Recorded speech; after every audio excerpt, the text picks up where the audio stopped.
After the shooting stopped, somebody had to open that hatch. Somebody had to look inside a hull. And then somebody had to make that tank fight again. That is the procedural reality that almost no history of armoured warfare addresses directly. Not the combat, not the tactics. The chain that began the moment the guns fell silent. What surviving tank crews did in the hours after a battle ended. What happened to the men who didn't survive? Who came for them? What became of their tank? And who climbed into it next? Every step of that chain was documented, trained, and assigned. Every step had a field manual, a responsible unit, a table of organisation. The men who performed each step carried what they saw for the rest of their lives. Almost none of it has ever been put on film in the same sentence. Normandy, France, July 26, 1944. Near the village of Saint-Germain-d'Elle, a few miles east of Saint-Lô, a German Panzerschreck round, an 88mm shaped charge rocket, struck an M5A1 Stuart light tank. The Stuart weighed 14 tons. It had 47mm of frontal armour. 2 crew members got out. Staff Sergeant Leroy C. Cloud of Thrall, Texas, and Corporal Robert A. Bartlett didn't. Artillery fire prevented anyone from reaching them. Days passed before the American Graves Registration Command found the tank and the 2 men still inside. By then, identification wasn't possible. The remains were buried in the Normandy American Cemetery under a designation that didn't include their names.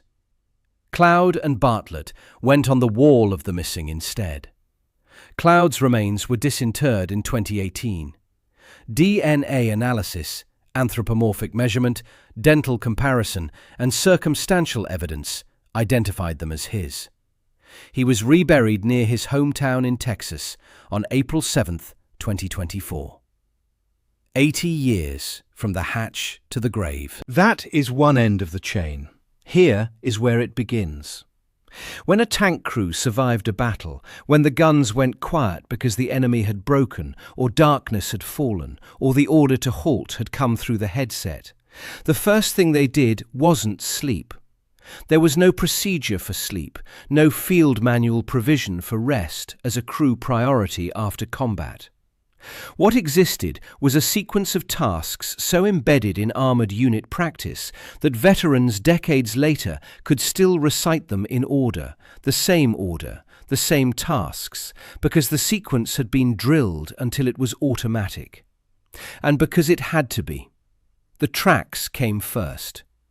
A driver who had spent the previous hours manoeuvring hard, reversing on rubble, pivoting to bring the gun to bear, grinding through hedgerow roots, knew that track inspection couldn't wait until daylight. You climbed out into whatever darkness or half-light remained, and you walked the track by feel as much as by sight. The M4 Sherman ran on steel links, connected by pins. Combat manoeuvring stressed the pins, drove debris and soil into the sprockets, could crack a link or pull a pin in ways not immediately obvious from inside the hull. A loose track didn't announce itself. It simply left the vehicle at the worst possible moment, at the start of the next morning's engagement, when the engine was cold and the ground was wet and the unit had to move. Walking the track meant crouching at the front sprocket, running a hand along the inner surface of each link, feeling for the resistance of a loose pin or the wrong angle stress of a link beginning to crack. At each bogey station, you checked the road wheels. The Sherman used paired wheels on vertical volute spring bogies, a system that distributed weight and absorbed shock, and that accumulated damage quietly. A bent bogey arm might not be visible until the track was running loose. You pressed against each wheel, tested the resistance, listened for the sounds that meant something was wrong. If you found a problem you could fix, you fixed it. If you found a problem beyond the crew's tools and knowledge, you logged it for the Light Aid Detachment mechanic and kept your fingers crossed. Then the final drives. These were the gearboxes at each front corner of the hull, transferring power from the transmission to the drive sprockets. The final drives on the Sherman had a reputation that mechanics knew well. They could fail without dramatic warning, usually announcing themselves first through oil temperature and through a faint whine that experienced crews recognized immediately and untrained crews sometimes missed. The final drive oil had to be checked by level and by the colour and texture that signalled whether the oil had been contaminated by water or metal particles. If a drive was leaking, if the thread of oil on the steel casing showed you something had failed during the fighting, that went in the log, underlined. All of this happened in the dark, sometimes in the rain, sometimes within a few hundred metres of enemy positions. The crew worked quietly, voices low or silent. The sound discipline wasn't always maintained.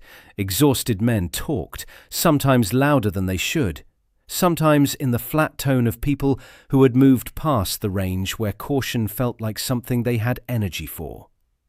But the habit of silence was there, a background pressure on everything. The gun required serious work. FM 1712, the Armoured Force Field Manual on Tank Gunnery, published by the War Department on April 22, 1943, is blunt on this. The most important subject in tank maintenance, because it's most easily neglected, is the care of weapons. After combat firing, after the hours of loading and firing that a real engagement required, the bore was hot, coated with propellant residue, beginning the corrosion process that would continue without interruption if nothing was done. Technical Manual 9-1245, governing the 37mm anti-tank gun and establishing procedures consistent across calibers, specifies washing the bore with a soda ash and water solution, wiping it perfectly dry, and applying a coat of lubricating oil. The breech mechanism came fully apart. Every component of the firing mechanism disassembled, cleaned, inspected for wear, and coated with oil before reassembly. In the damp climate of Normandy or the Low Countries, a neglected breech could misfire within a day. In winter mud, faster. The gunner didn't do this quickly, opening the breech in a cramped turret, reaching the cleaning rod through the bore at an angle dictated by the gun's elevation stop, working a solvent-soaked brush in segments from breech to muzzle. This took time. The loader was usually nearby, handling his end of the cartridge case removal, checking the ready rack, noting what was gone. The tank commander might be talking to his troop leader on the radio, or more likely standing outside the hatch, looking at the sky and the terrain and the dark positions of the other tanks in the Liga. Because the one thing nobody on a tank crew did well after a fight was stay completely still. There was always one more thing to check. Always one more thing that might be wrong. After the gun, ammunition. Expenditure during combat left the ready rack depleted, in a pattern that revealed the nature of the fight. Mostly AP rounds gone meant the crew had been engaging armour. Mostly HE meant they had spent the afternoon working over infantry and field positions. Whatever was missing needed to come back. The B echelon resupply vehicle came forward when the tactical situation permitted, moving after dark, keeping to routes that wouldn't silhouette against any remaining light. Until it arrived, the crew restowed what remained in the hull racks in prescribed order, placing each round with its fuse, or cap, in the orientation that allowed fastest loading, keeping the inventory current in the log so the loader wouldn't reach for a round that was no longer there. Fuel was next, checked by gauge, topped off from the jerrycans carried on the external stowage brackets when the resupply vehicle wasn't yet in. accepted gratefully from the B echelon truck when it appeared out of the dark with its engine barely above idle. Then camouflage nets, deployed over the hull and turret, broken up with any local vegetation available to reduce the geometric signature of the tank against the ground. This was standard crew drill for any defensive or rest position. A tank parked without concealment in the morning light was an invitation to a German artillery observer. Radio checks came last. The operator confirmed the set was functional, confirmed frequency coordination with the platoon, noted any degraded performance in the earphones or the microphone. The crystal sets used in early war British armour were less reliable than the American sets that equipped Shermans. The American sets fitted to Shermans could hold a frequency more consistently under the vibration and temperature swings of combat operation. But functional and reliable were different standards, and every crew knew the difference between a radio that tested operational and a radio you could trust. Then, at the end of all of it, one man awake on watch while the others slept, beside a machine they had just spent hours using to kill people. The sentry rotation, stag in British armoured parlance, was the last item in the sequence, because it was the one that continued after everything else was done.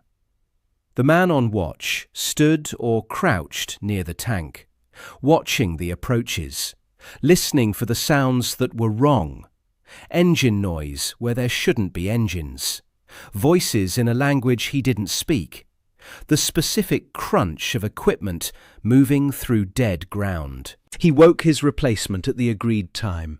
He found whatever space he could inside or beside the hull, and he disappeared. This sequence, inspect, clean, rearm, refuel, conceal, watch, wasn't invented by any individual crew.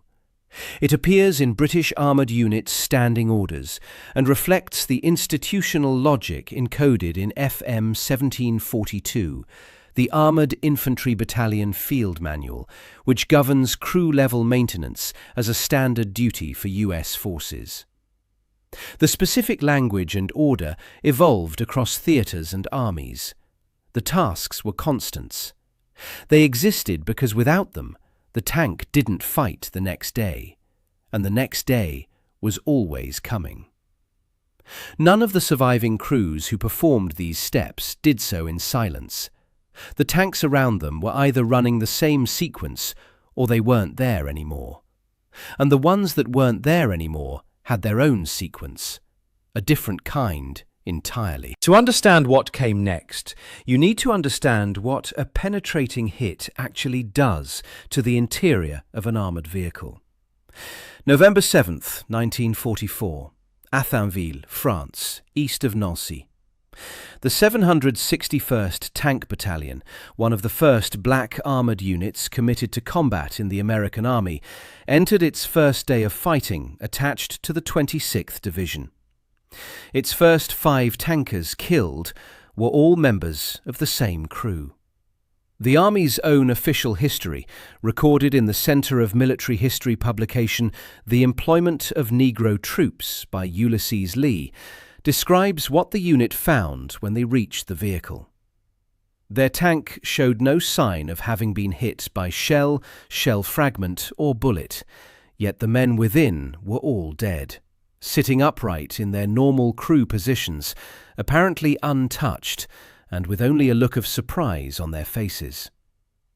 The cause was almost certainly overpressure, the concussion wave transmitted through the hull from a near miss or non-penetrating strike. The vehicle was externally unmarked. The crew was dead. No projectile had entered the compartment. Physics had done it without one. Most kills weren't that clean and not that quiet. When an armour-piercing round defeats the plate, and sometimes when it nearly does, the inner face of the armour can fracture and eject spall into the crew compartment.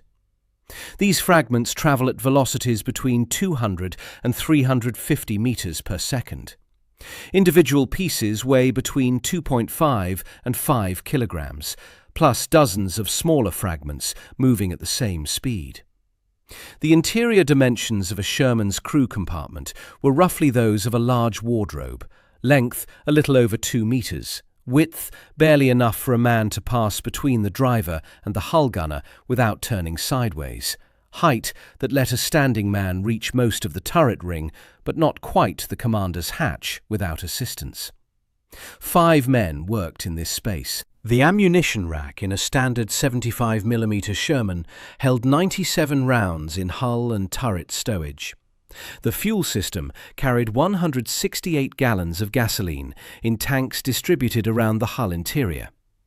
When Spall entered that space at 200 meters per second, it didn't slow down before it found the crew. The Medical Department of the United States Army, in its 1955 publication Surgery in World War II, describes the wound patterns in clinical terms. Blast and ballistic trauma at tissue interfaces, penetrating fragmentation, physical displacement of the casualty. The medical literature is describing soldiers who reached a forward hospital. The men in a penetrated tank, in the proportion that the physics of their situation dictated, didn't.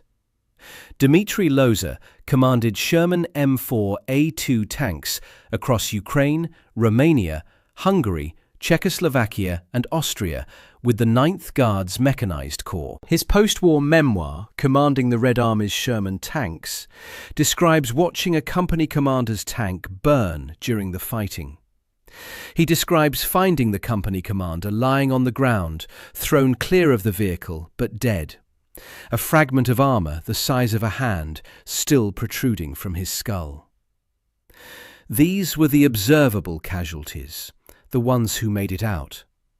The ones who didn't make it out were found later by someone else, under conditions that made the observation of what the Spall had done unavoidable.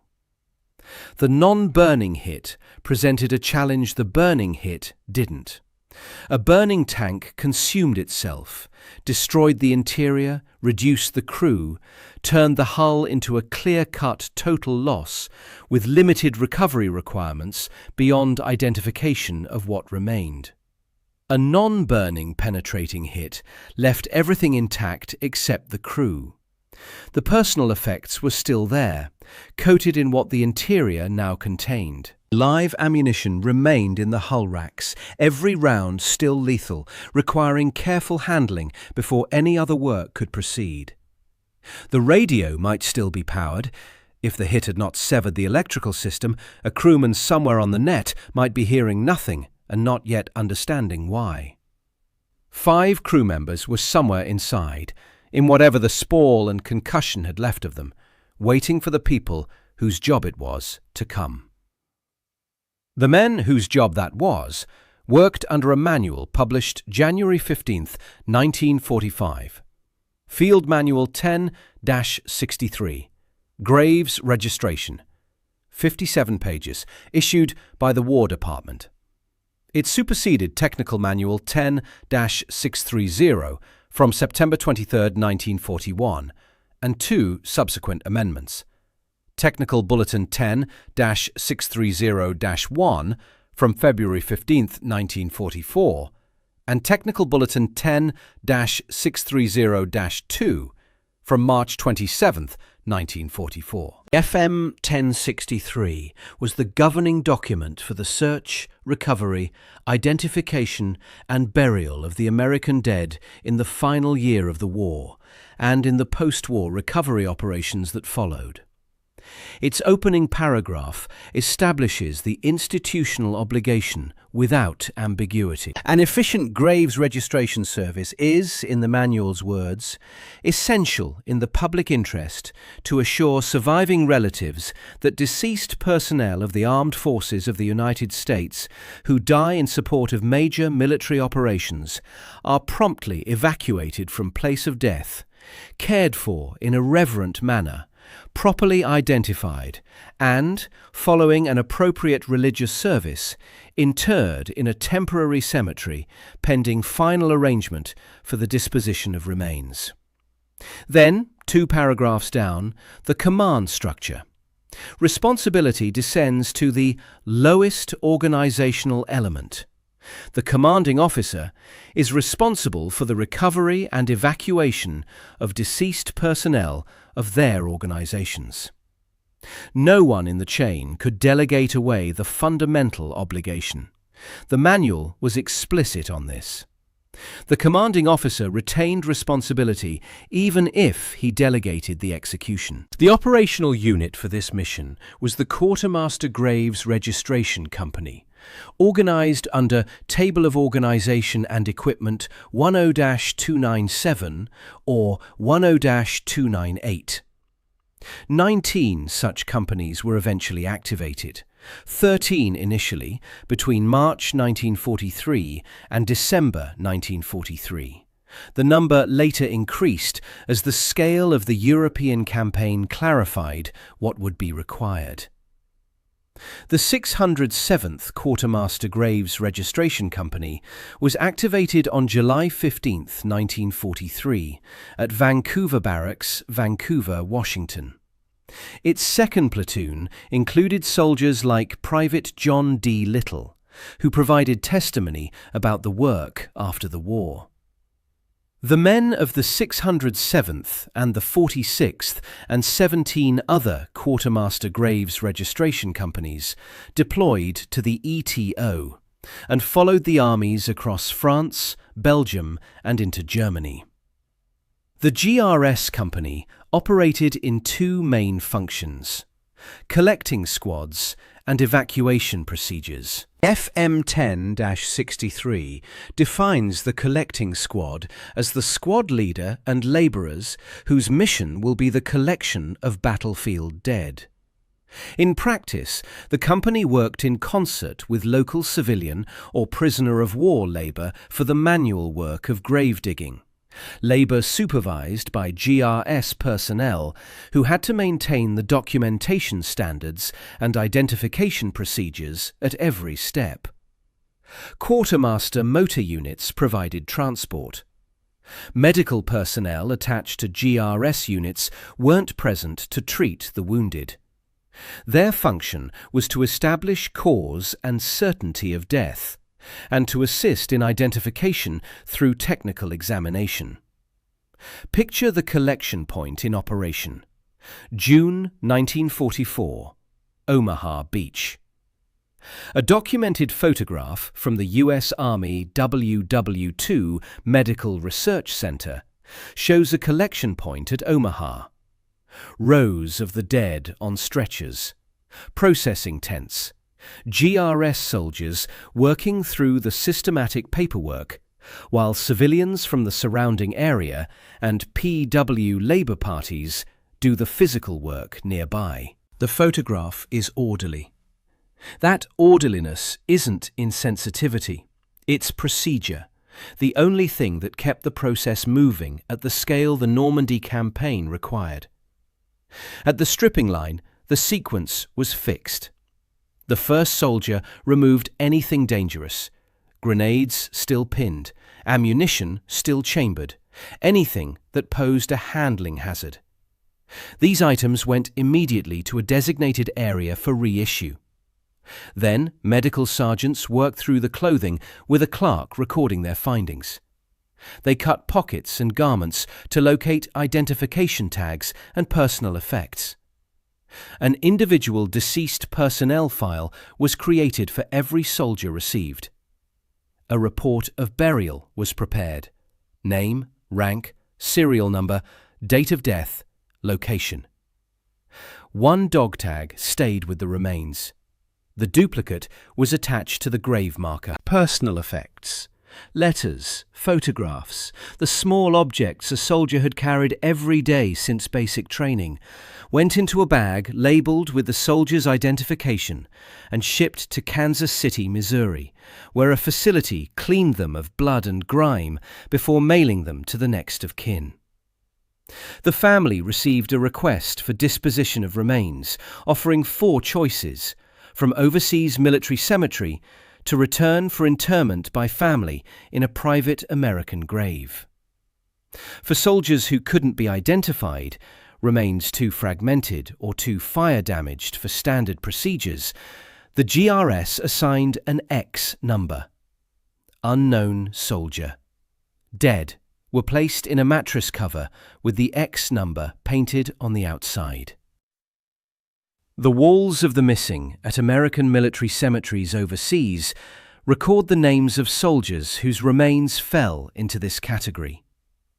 Cloud and Bartlett were among them from July 1944 until 2018. Now apply this procedure to a knocked-out tank. FM10-63 does not contain specific provisions for armoured vehicle casualties in the text surviving in available archives. No section in the accessible manual addresses the particular challenges of recovering remains from a sealed steel hull in a forward combat zone with live ammunition inside, and the possibility of ongoing enemy contact. The institutional obligation was absolute. Every provision in the manual moved toward accountability, toward records, toward families who would eventually be notified. The mechanism for fulfilling that obligation, when the crew was inside a 30-ton vehicle on contested ground, was adapted from general principles, and it depended entirely on what the men on the ground determined was physically possible. The www2history.org record of Sergeant John J. Kubinski, a 25-year-old glider infantryman from Newton Falls, Ohio, who died at the 24th Evacuation Hospital in Nijmegen on November 16, 1944, illustrates how the GRS system worked when it functioned as designed. His remains were disinterred from temporary cemetery 4655 in Holland in November 1948, travelled by train to Antwerp, sailed to New York on the Army transport Barney Kirschbaum with 3,384 other returned dead, and arrived in Ohio on January 31, 1949. 4 years and 3 months from death to home. The system worked for Kubinski because the system had a body to work with and a place to start. At Saint-Germain-d'Elle on July 26, 1944, Cloud and Bartlett waited because artillery fire made approach impossible. That was the straightforward case. The more complex cases were the ones where approach was possible, where the hull could be opened, and where what was inside had to be dealt with by men whose training had prepared them for battlefield collection, but had not specifically prepared them for this particular category of recovery. A documentary record, preserved through Normandy historical research, documents the GRS recovery of French tanker bodies from an M4A3 struck by an armour-piercing shell in France in August 1944. The procedure applied, recorded and filed. The same fundamental problem repeated across dozens of armoured engagements across the entire breadth of the Western campaign. Each time, somebody opened the hatch. The 1947 American Graves Registration Service newsletter, a primary institutional document produced by GRS personnel themselves in the first year after the war, exists at the Army Quartermaster Museum at Fort Lee today, largely unread. GRS veterans maintained contact with each other and formed a community around a shared experience that had no civilian equivalent. The National Museum of World War II has called the GRS an overlooked story of the war. That is accurate and understated. The men of those 19 companies conducted what their own institutional literature describes as the world's largest search and recovery effort, identifying 280,000 fallen Americans. They did it while following armies that were still fighting. They came home quieter than they left. There is a claim that circulates in armour history communities with the specificity of something either too precise to be invented or too specific to be verified. That when tank crew remains weren't recoverable by standard GRS means, when the vehicle was too damaged, the terrain too dangerous, the condition of the crew beyond what the stripping line procedure could address, the hull was sealed and disposed of at sea. The claim has operational plausibility in specific contexts. The US Navy's approval of sea disposal for wartime materiel is documented in naval and environmental records. Munitions were dropped from naval vessels at sea under authorization that the Navy itself has confirmed covered World War II-era disposal practices. LST-3521 was scuttled in 1946 as a chemical weapons disposal measure. The Quartermaster General held statutory authority over the disposition of the fallen from 1774 through 1962. A formal non-recoverable designation existed within GRS procedure, documented in Pacific Theatre records, where some occupants of destroyed vehicles were formally declared obliterated, beyond the possibility of conventional recovery. The USS Arizona sits in Pearl Harbor today as a recognized war grave, its crew inside, by deliberate institutional decision. The Defense POW/MIA Accounting Agency acknowledges the category of officially buried at sea as a distinct disposition under 10 U.S. Code Section 1509. None of this proves the tank hull claim. It establishes that the bureaucratic framework for such a decision existed, that the authority was present, and that analogous decisions had been made with other classes of remains. Every documentary pathway examined for this script, NARA record groups covering the Quartermaster General and Ordnance Department, naval disposal manifests, GRS after-action records for the ETO, produced the framework. It produced no documentation that the practice occurred with tank hulls. The institutional argument against it's substantial. The GRS's entire mandate ran toward recovery and identification. Sea disposal would represent a formal abandonment of that mandate, requiring authorization at a level that would generate paperwork that does not appear to have survived in any accessible archive, or perhaps didn't exist, which implies the decision was never formally made. The weight of FM10-63 ran against informal disposal. In the ETO, where GRS companies operated with systematic ground access to continuous battlefields and the logistical infrastructure of a multi-million-man army, the operational case for sea disposal is difficult to construct.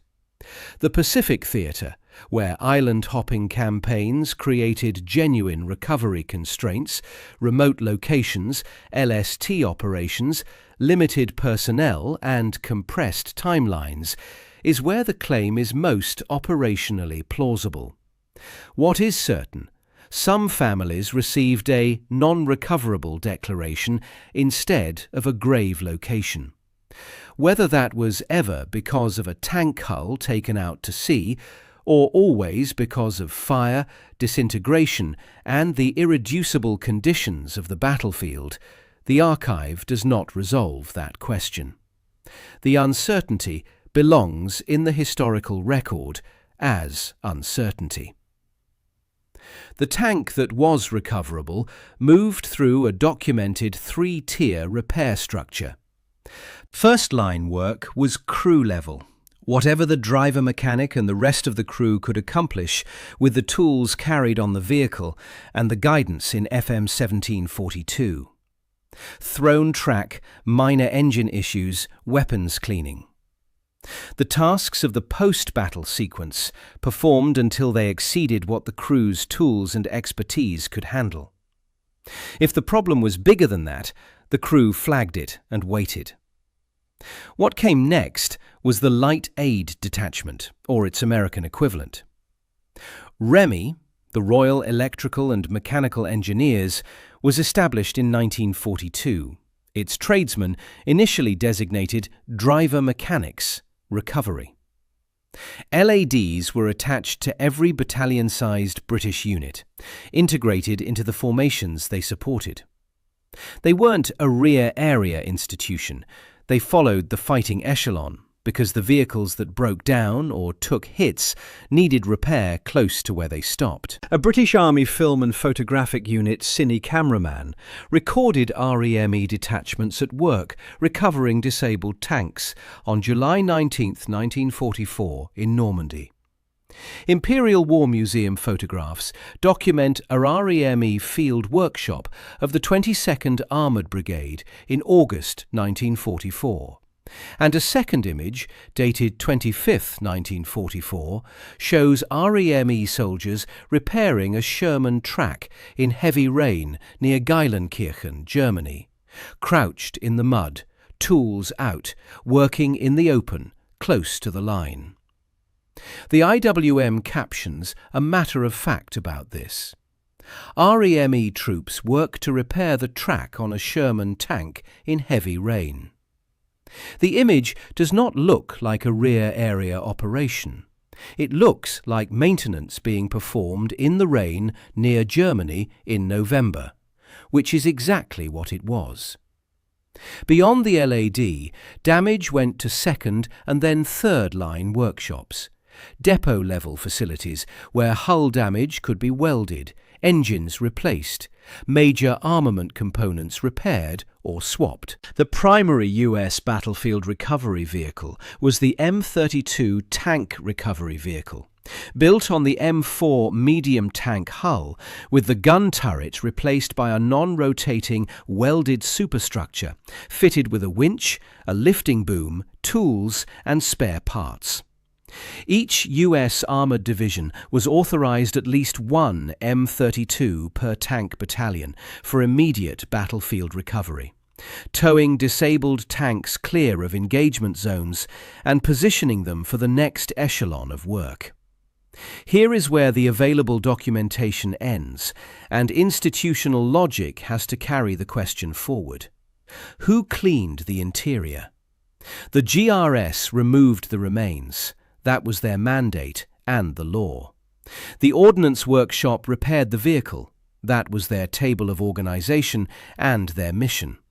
But between the moment the remains left the hull and the moment the repaired vehicle was handed over to a new crew, someone dealt with what the stripping line had not addressed.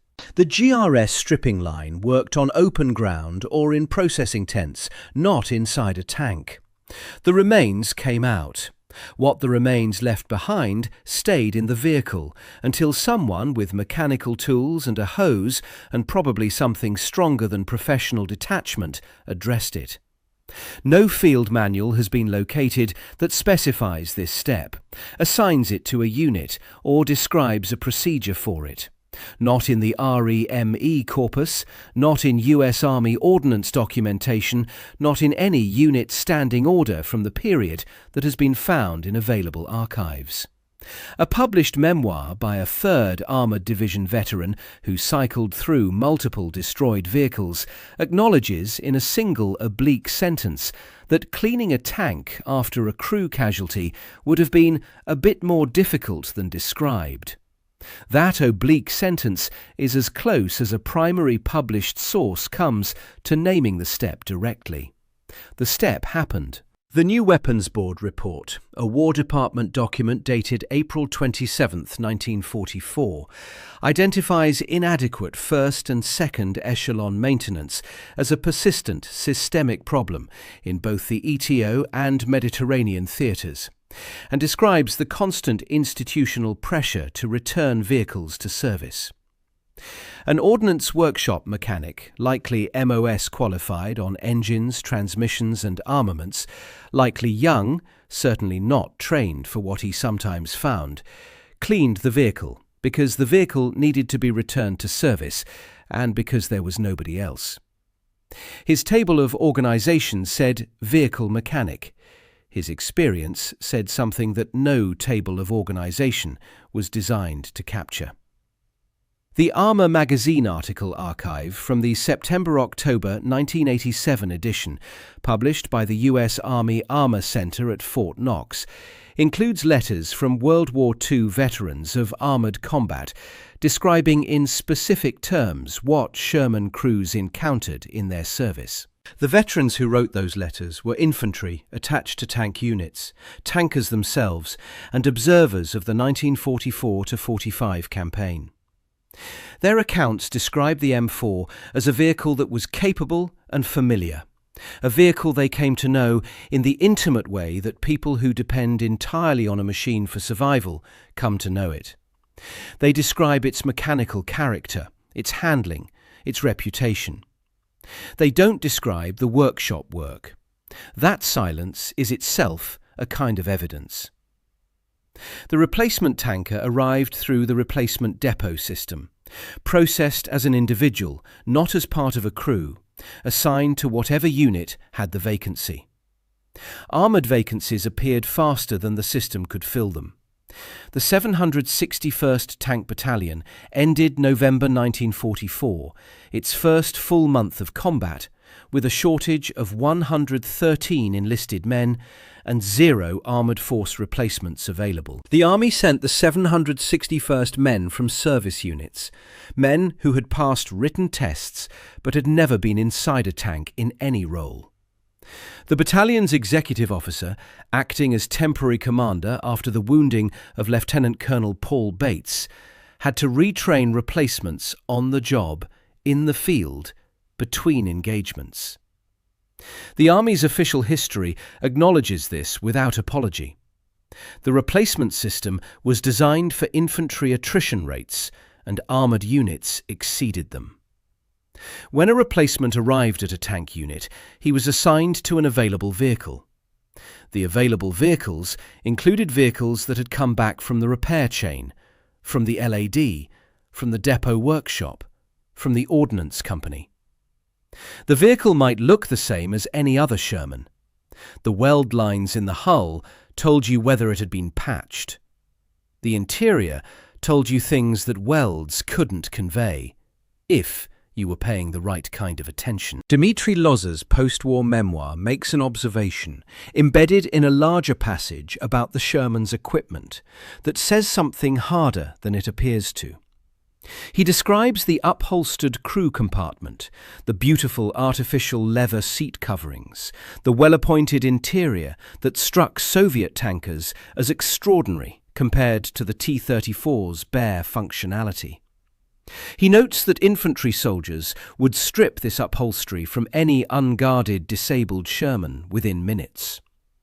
What he is describing, without naming it directly, is a material that absorbed everything the interior had experienced. Leather holds what spills on it. Leather holds smell.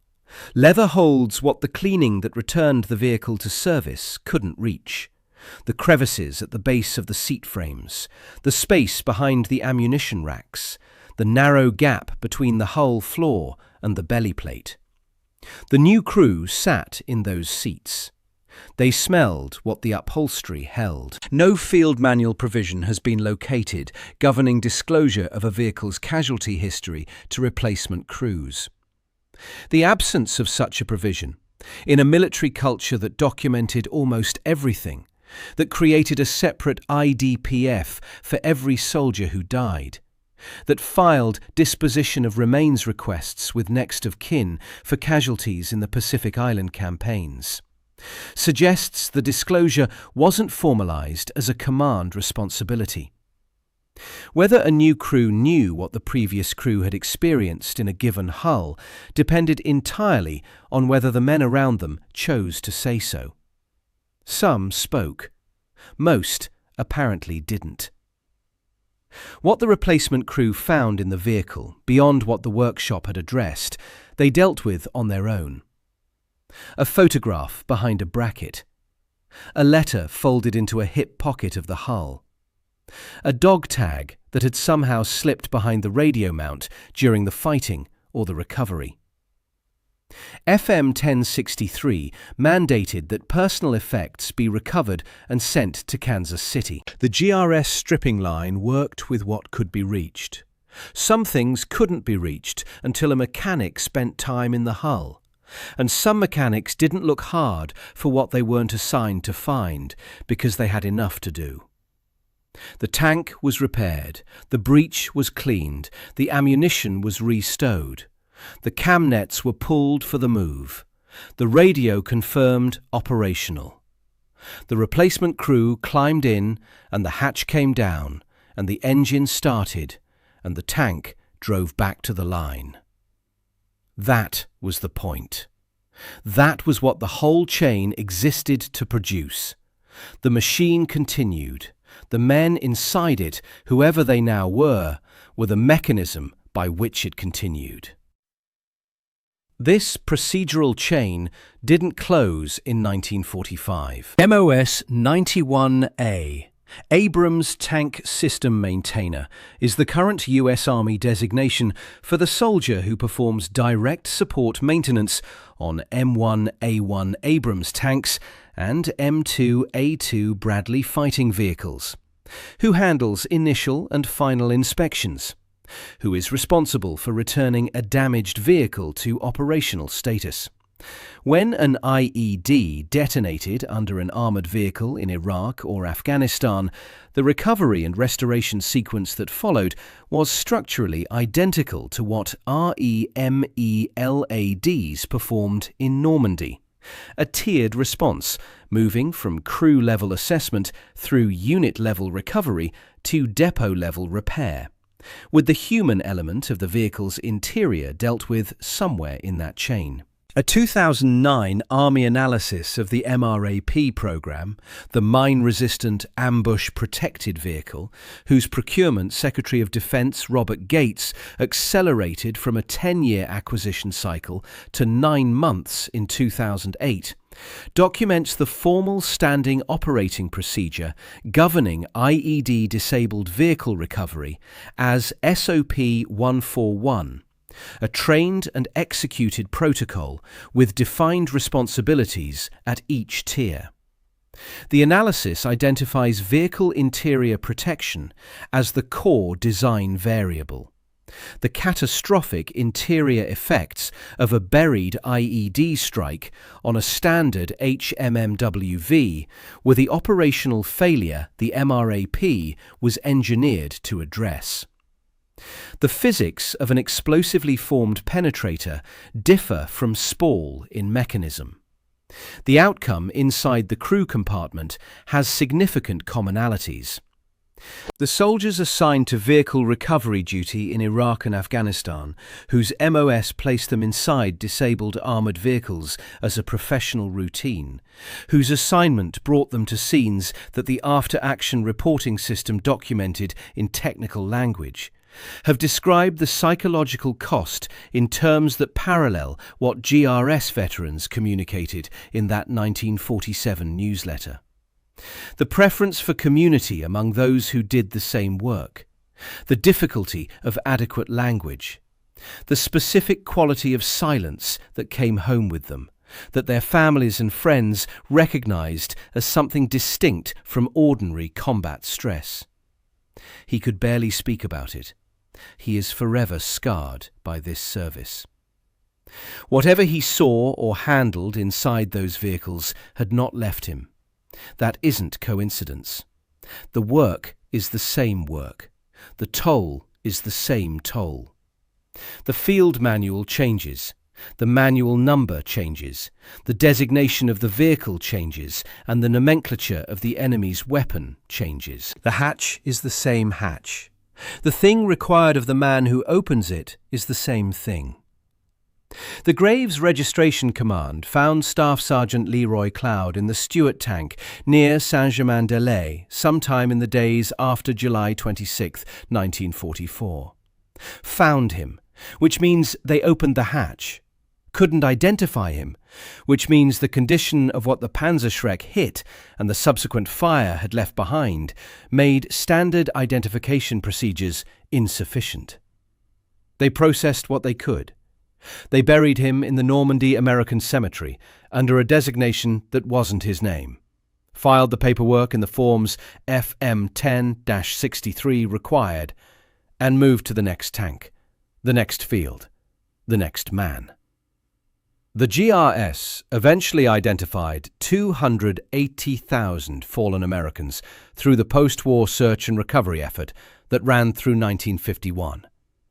Cloud wasn't among them. His name stayed on the wall of the missing for 7 decades, until a 2018 disinterment and a modern laboratory, DNA analysis, dental comparison, anthropomorphic measurement, gave him back to the record.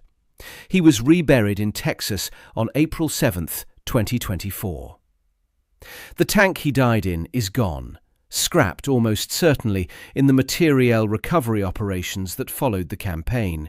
Steel returned to the supply chain, the hull reduced to base material and recycled into the production of something else. The unit he served in almost certainly had another vehicle in the line within days, crewed by men who may or may not have known what the previous crew of that hull had experienced.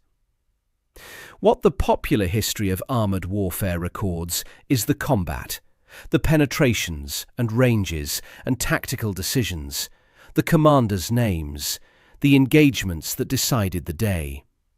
What it hasn't recorded, what this script is entering into the permanent record as an argument that it deserves to be there, is what came after. The maintenance sequence the surviving crew ran through in the dark after the guns stopped.